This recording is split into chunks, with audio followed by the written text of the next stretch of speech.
Okay, hello everyone. My name is Puya.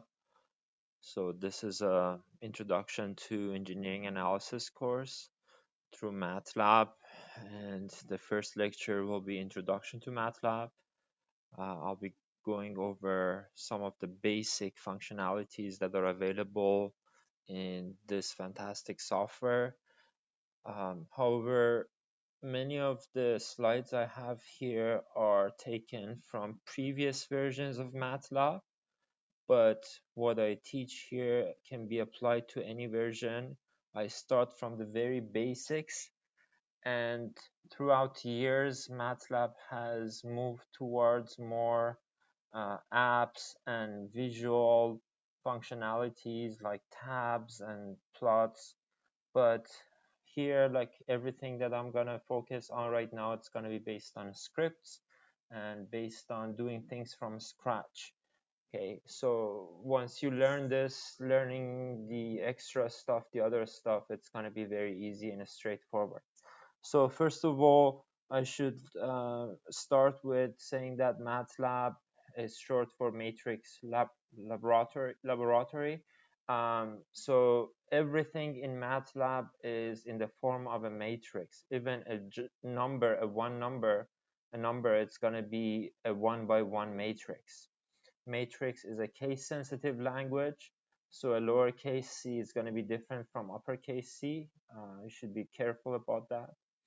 And as we're going to see that like everything, it's going to be based on matrices and arrays of matrices and different things, cells, matrices, structures, and so on. It's a high-level programming language, but it has the functionality of many languages like pointers, like structures, like classes, and so on. It has many built-in functions and many built-in toolboxes that can be used for many specific application. MATLAB can be known as one of the most popular uh, engineering software packages, if not the most popular software. It has very powerful plotting and visualization tools. So even now, like with many different software packages available, MATLAB is one of the top in terms of visualization and plotting. You can plot many different forms of information and data using MATLAB. One of the um, positive advantages of MATLAB is its help, and it has a very powerful help. It also has a very good extra resources available. So throughout the company MathWorks, there's a forum that many people um, upload their examples there, or they ask their questions there, and usually very fast you get your answer. It's optimized to handle matrices and perform matrix operation. This part is very important. So um, it, when you write a program using MATLAB, you should try to avoid having loops and instead try to do things in the matrix format. In that way, you get like a speed up compared to having loops and like for example while loop or for loop. You can write them in MATLAB. You can definitely write different forms of loops, but usually it slows down the program because it's optimized to handle matrices and perform matrix operations. So this snapshot is taken from an very old version of MATLAB. I think this was MATLAB, probably did this 10 years ago, but still you have the very basic command window, which can be thought of as a calculator. You can write singular commands here. It can be an arithmetic operation. It can be a part of a code. And over here, all the variables that you use either in the command window or everything that's available in your working directory. If you're writing a code and all the variables that are used when you run the program, they're going to be shown here. This is Workspace. You have other windows. For example, here you have command history, so you can just basically see different commands that you had. You would have the option to have your current directory, so it shows you all the files that you have in your current directory. You can change your current directory from here. Again, as I mentioned, the newer version looks different. So if I show you here, this is the newer version, but it looks different, but it has the same features. This is the command window. This is the workspace current folder. This is like different data that we have available. But in addition to that, in the newer versions, you have toolbars that are available on top and makes life much easier. As I mentioned that, I'm not going to focus on this part of MATLAB. This part is very user friendly, and you can use it. I wanna teach you how to work with MATLAB from scratch and like mainly focus on scripting and writing programs. The command window, as I mentioned, it's like a calculator. You can write single commands here and just have the answer. So for example, like 2 times 3 or a equal to 4.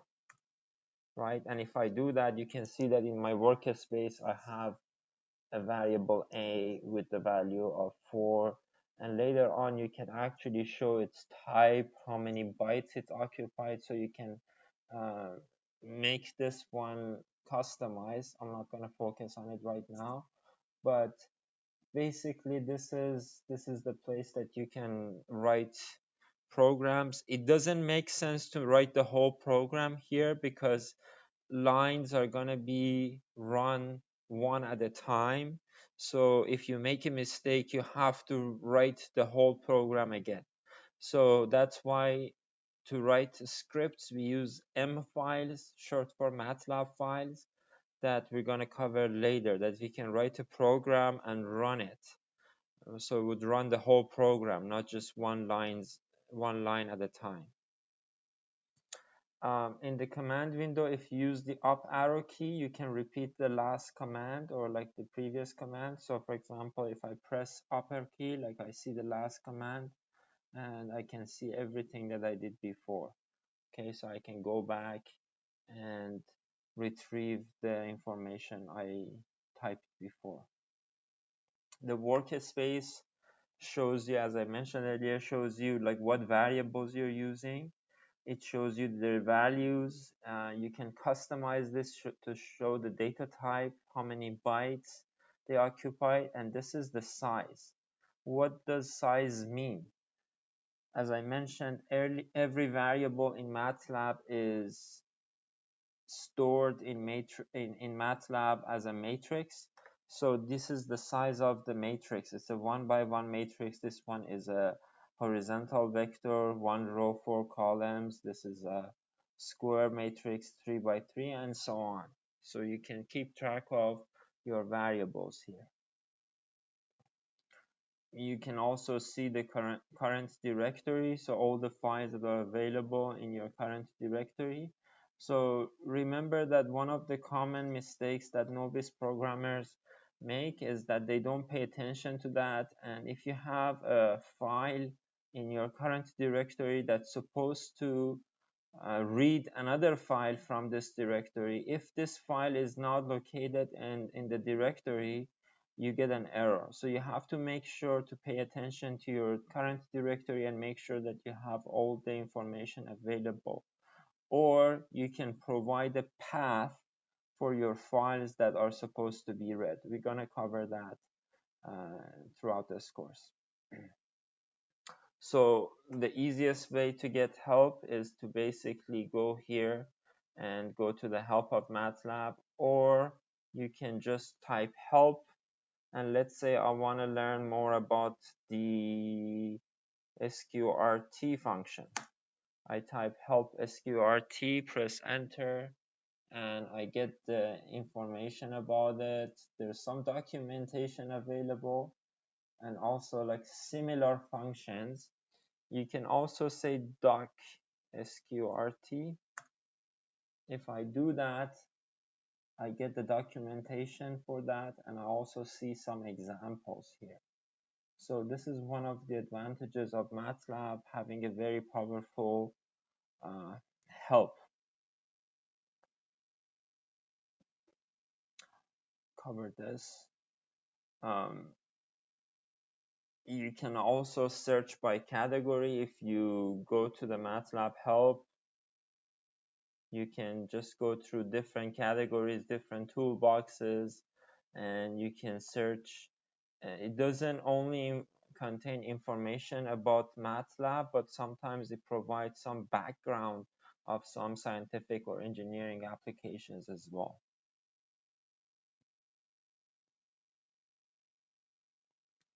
I'm gonna skip this part. Now, let's let's see how we can enter variables. So MATLAB is very user friendly. At the same time, because it's very user friendly, it might not be as fast as low level programs. But how do we enter variables in MATLAB? So first of all, like CLC is clear screen. Every time you want to clear the screen, you can do that. If I want to clear my workspace, I can write clear, and everything is going to be gone. All that memory is gone. And if you have like other plots open or different windows open, you can write close all, and it would close all the extra windows that are available, mainly the plots. Okay, so I did that. These three are usually used on the top of every program. Here we're not writing a program, but we're doing things one line at a time. So if I say a equal to 5, or let me actually do m equal to 5. It's a convention in C++ to use m and n for integers. It's not the same here, but like let me just do this. M equal to 5. So that was very simple. This is a 1-by-1 matrix. It has the value m, value 5. That's stored in this identifier. The name of this variable is m. Let me see if I can show different.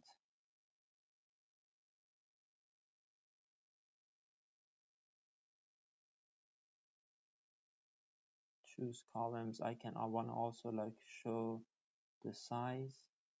I want to also show the how many bytes or class data type.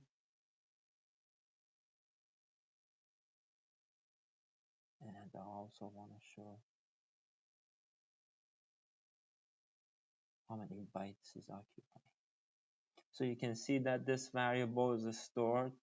It has the value 5. It's a 1-by-1 matrix. It occupies 8 bytes, and it's of type double, right? This is an integer, but like why is it double? Because by default, every number it's going to be stored as a double in MATLAB. Okay. Having semicolon by the end of every command is optional in MATLAB. In C++ is mandatory, but in MATLAB it's optional. So, but if I don't do that, what happens is that MATLAB echoes what you did, right? The only difference is that like it echoes. So it's a good habit to put semicolons unless you want to see what's inside your variables. If you write a big program and you forget to write semicolon, it would echo the value of your variables or whatever operation you're doing, and that slows down the program because it has to spend some time displaying the information. How do we enter matrices that are not 1-by-1? Okay, so we use brackets, square brackets, right? And if I want to have a horizontal vector, one way of doing it is like this. So this is a 1-by-3 matrix, okay? 1 row, 3 columns. and it has 24 bytes because it has 8 bytes. Other way of doing it is just putting commas between different entries of a row. Okay, that's gonna be exactly the same. Okay, what if I want to have a vertical vector, right? If that's the case, I put semicolons here and see what, call this one V. What difference does it make? Now we have a 3 by 1 matrix. If I show V, this is V. A is like this. Okay, so semicolon is basically showing the end of each row. Okay, let me ask you this. Would it be okay if I do it like this? What happens if I do it like this? What do I get? Let's press enter. I get an error. Why? Because I have the first row that has 2 columns, but the second row has only 1 column. That's not possible, right? Every row has to have the same number of columns. We're gonna see like exceptions about that, but this is not an exception for now.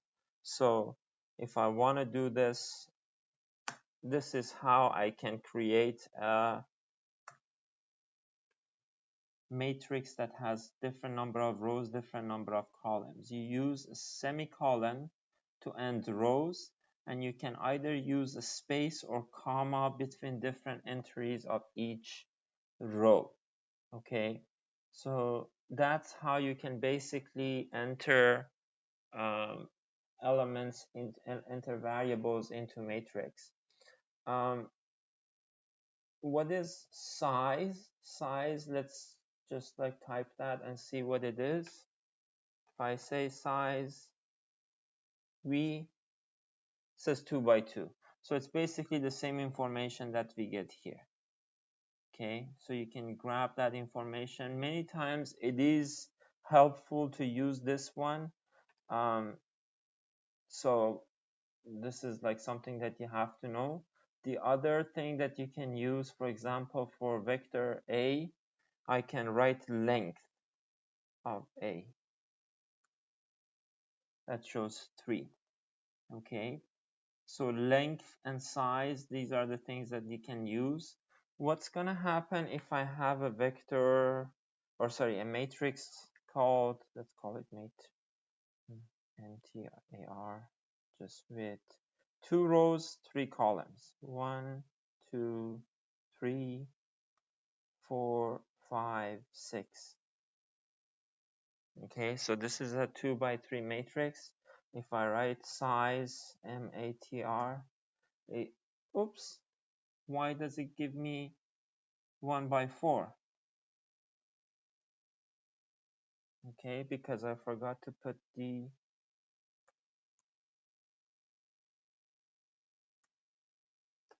okay. So if you want to figure out why this is the case, we can just go to help size and see why if you don't put the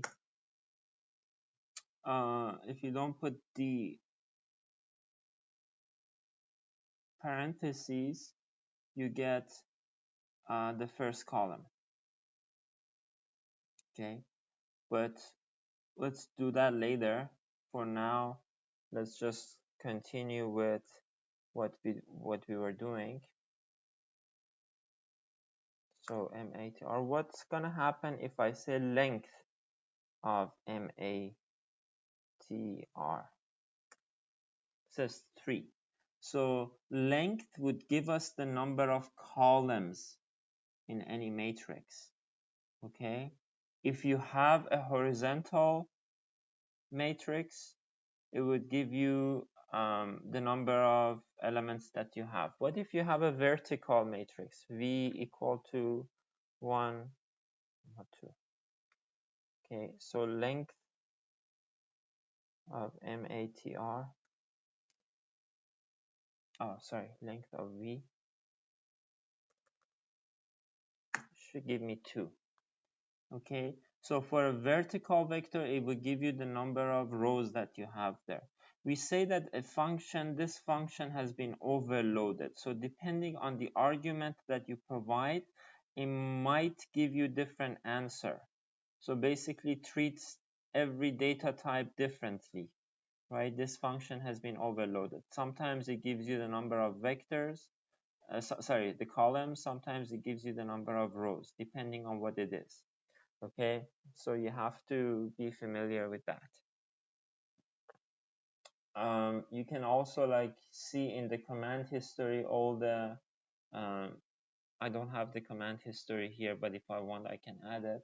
But you can see like in your command history all the commands that you already entered, or you can just like push upper arrow key and you can see everything here. Anyways, so let's continue with this. Okay, we can also have different data types, different what we call class or data type. So for example, you can have a Boolean variable similar to C++. You can have a character variable.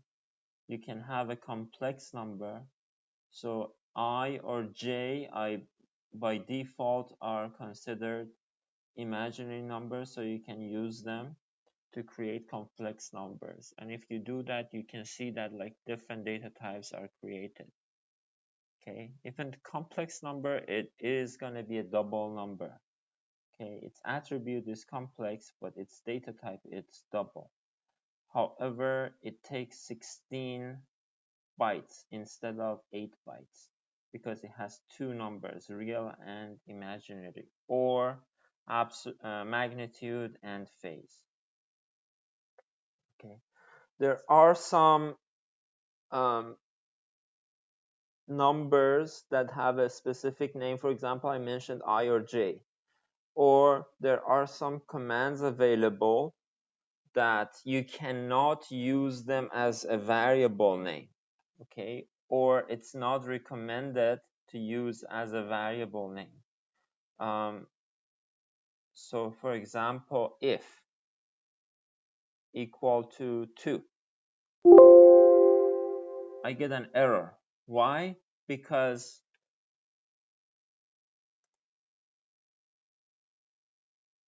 if is a variable, it's a keyword that's already exists, right? You cannot use a saved keyword as a variable name. Okay, one other thing that you have to be careful about, we have almost the same convention that we have for variable names in C++. Can this be a variable name? No, a variable name cannot start with a number. Can T5 be a variable name? Yes, that's okay. Okay, can this be a variable name? No, right? Because special characters other than underscore, they're not allowed to be used as variables, part of variable name. So you have to be careful about that part, right? Also saved keywords like if, they cannot be used. How do we know that there are, what is save keyword? You can use this command exist, or like function called exist, and it will give you, if based on this table, if the variable is a built-in MATLAB function, it will give you the code 5. If it already exists or does not exist, give you different outputs based on this table. Okay, and be careful, like what is like here, like you're trying to say sine of 3 is equal to 2, and what this does, though you're not allowed to, you're not supposed to use sine as a variable name, but MATLAB, for some reason, it doesn't give you an error. What it does, it creates a 1/3 matrix, and it puts the value 2 in the third element of that, right? This is not probably what we wanted to do, but this is what happens. So we have to be aware of what are the keywords in MATLAB, and can we use them or not use them. The length can be limited, but it has a very big number here. So let me just like CLC again. So name length max, let me just type this. 63. So a variable can have up to 63 characters. So anything like this, as long as it's within like 63 characters, it can be accepted as a variable name. Some of the built-in variables, I and j, as I mentioned, for imaginary number. ANS, short for answer, it's basically a temporary variable created if I say 2 by 3 or 2 by 4. It's going to be stored in this temporary variable called called ANS, and you can see the value of it, 8 here. INF is short for infinite. NaN is short for not a number. So for example, 2 over 0, infinite. 0 over 0, not a number, right? So if something is not defined or unknown, it would give you this kind of notification using these keywords, INF and NaN. EPS or epsilon, it's basically the smallest precision that you have in your MATLAB system. I think for this system it's 2 to the power negative 52. Might be different in different systems. EPS, this is 2 to the power negative 16. For some systems it can be as small as 2 to the power negative 52. Okay, and pi is the number pi 3.14. Scalar calculations is very straightforward, right? So similar to what you do in calculators, you can do scalar applications, the scalar arithmetic operations. However, vector calculations can be a little bit tricky in MATLAB. So let me actually clear, and let me have one vector like this. 1, 2, 3. You can see this, and another vector b equal to, I don't need this one, b equal to, I'm just going to use comma so that you see you can use comma as well. Okay, now I want to multiply these two vectors. Let me do a multiplied by b. I get an error. Can you guys tell me why I get an error here? Can you think about it? Okay, so as we mentioned, every MATLAB operation is a matrix operation. A is a matrix of size 1 by 3. B is a matrix of size 1 by 3 as well. So if you want to multiply A by B, the number of columns of A, which is 3, should be equal to number of rows of B, which is not the case in this case. So that's why I get incorrect dimensions for matrix multiplication. Now, let me do another thing here. So I'm just going to write A dot B. Now, what happened here? I got an answer. So first of all, we know that this operation is different from this operation. The dot operations are one by one, item by item, element by element operations that are done on matrices with the same size. Okay, so A and B are the same size, right? So if I say I want to multiply them using dot star, means that I want to multiply them element by element, right? and C, it's going to be having the same size as A and B, and its first element, it's going to be 1 times 4, the second one 2 times 5, 3 times 6, and so on. If that's the case, I can also divide matrices.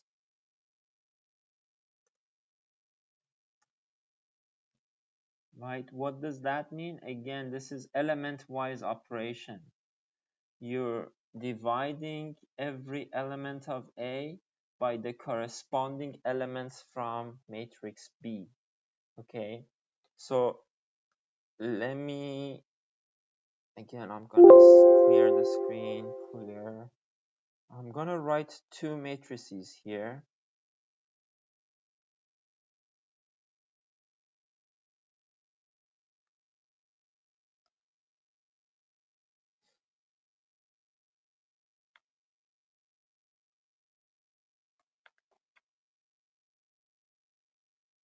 Okay, so what I want you to do is tell me what's gonna happen if I do this one, A multiplied by B, and what's gonna happen if I do A dot multiplied B. What's gonna be difference between matrix multiplication and element-wise multiplication? This is matrix multiplication, this is element-wise multiplication. So what's gonna be the difference between them? Are they gonna give us the same answer? So if I do A multiplied B, this is going to be a matrix operation, matrix multiplication. It would multiply the first row by the first column. So 2 by 3, 6, plus 3 times 6, 18. It's going to be 24. 2 times 5, 10, plus 3 times 7, 21. It's going to be 31, and so on, right? But what's going to happen if I do A dot star B? I get totally different answer. So for this one, I get 2 by 3, 6, 3 by 5, 15, 4 by 6, 24, and 5 by 7, 35. So this is element-wise operation. You have to be very, very careful about that, okay? Let me have another vector here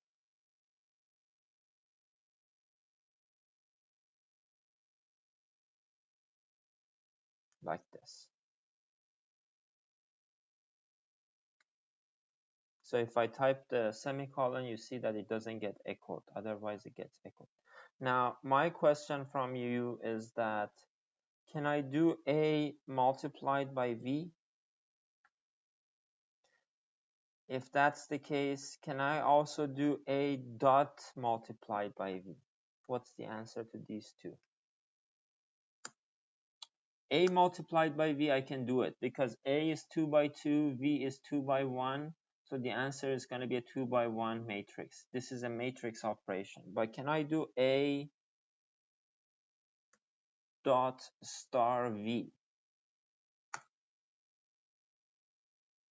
Okay, so I can do it, but what I see is going to be very different from the previous one. So what happened? What was A and what was V?